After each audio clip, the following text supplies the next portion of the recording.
અમારી ત્યાં દવાના ફર્ટિલાઇઝરમાંથી કંપનીમાંથી એના જે કંઈ એડવાઇઝર આવેલા છે માહિતી આપવા માટે આપણે એની પાસેથી કઈ કઈ દવાનો છંટકાવ કરવો માહિતી લઈએ 10-15 મિનિટ અને માર્ગદર્શન આપે શું શું આગળ વધવું દવા માટે. તો તમારું નામ શું? મારું નામ ભાઈ કૌશલ છે, મુંગલપરા કૌશલ પટેલ.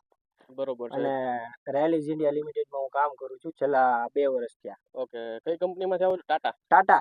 ટાટા રેલીઝ. ટાટા રેલીઝમાંથી આવે છે ભાઈ. અને આપણે ખેડૂત મિત્રોને માર્ગદર્શન આપશે અમારી પરવીનભાઈ કોઠિયાની વાડીએ આવેલા છે ભાઈ ટીકા ટપકા માટે. અત્યારે આમાં કપાસની કુણપ તો સારી છે. એક તમને દેખાતું હોય તો ટીકા દેખાય છે. તમને એક પાન બતાવી દઉં. આમાં અત્યારે ફૂગનાશકની જરૂર છે અને જંતુનાશકની જરૂર છે. બરોબર. ફૂગનાશકમાં તમારે મારવું હોય તો અત્યારે જ આમાં જીવાત છે ને લીલી પોપટી બી દેખાય છે અને ક્યાંક ક્યાંક માઇનોર નાની સફેદ માખી બી દેખાય છે. બરોબર છે. તો સફેદ માખી માટે આપણું ટાટાનું આવે છે બોરિસ સુપર કરીને આવે છે. બરોબર. અને બીજું આવે છે ઓડિસ.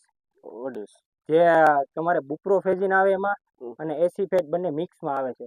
તો તમે એનો રાઉન્ડ પહેલેથી કરો બરોબર તો સફેદ માખીમાં પહેલેથી જ કંટ્રોલ રહે.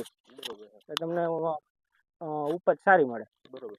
તમે પરવીનભાઈ આગળથી કઈ દવાનો છંટકાવ ટાટા કંપનીનો કરેલો છે કે નથી કરેલો? નથી કરેલો. ટ્રાય કરો છો ને અત્યારે? અને ટાટા કંપનીનું ખૂબ રિઝલ્ટ સારું છે. ગિરીશભાઈ કોઠે પણ આગળના ખેતરવાળા કરેલો હતો ટ્રાય. એટલે જૂનામાં જૂની કંપની છે ભાઈ. ટાટાનું કોન્ટાક્ટ કોઈ નહીં ઓળખતા હોય તો છેલ્લે તમારા દાદાને પૂછી લો, કોન્ટાક્ટ તો ઓળખતા જ હોય. ના, એ નામ સાંભળેલ જ છે. અને આ કપાસ કયો છે?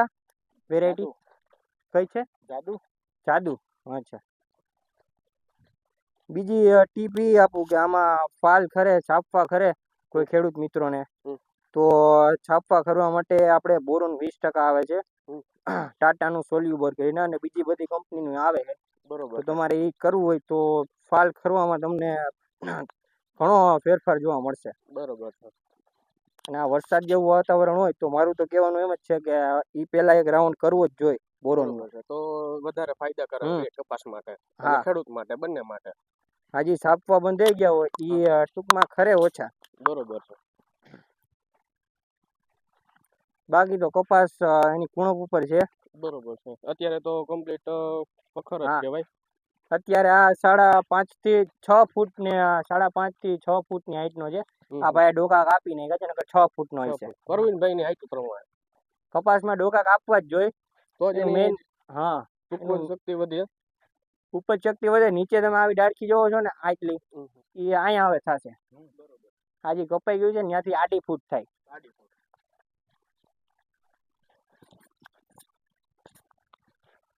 અને બીજી ટીપ એ આપું ગુલાબી ઈયળ માટે કે જ્યારે કપાસમાં 10 થી 20% ફૂલ આવવા માંડે એવું લાગે કે હવે કપાસમાં ફાલ આવ્યો છે, બરોબર, ત્યારે એકાદી ઈયળની દવા મારવી જોઈએ પ્રિવેન્ટિવમાં.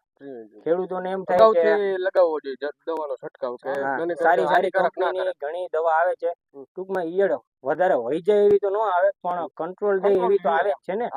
તો આપણે પ્રિવેન્ટિવમાં ઈ કરી શકીએ તો એનાથી શું છેલ્લે ઈયળમાં ફાયદો થાય.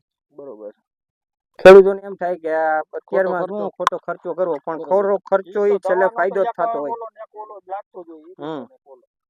એટલે પ્રિવેન્ટિવમાં એક રાઉન્ડ કરી શકો. એટલે થાય છેલ્લે પાછો કોરાજનનો મારવો. અને બને ત્યાં સુધી બ્રાન્ડેડ વસ્તુ જ વાપરવી જોઈએ. મારી સલાહ એ છે ખેડૂતોને.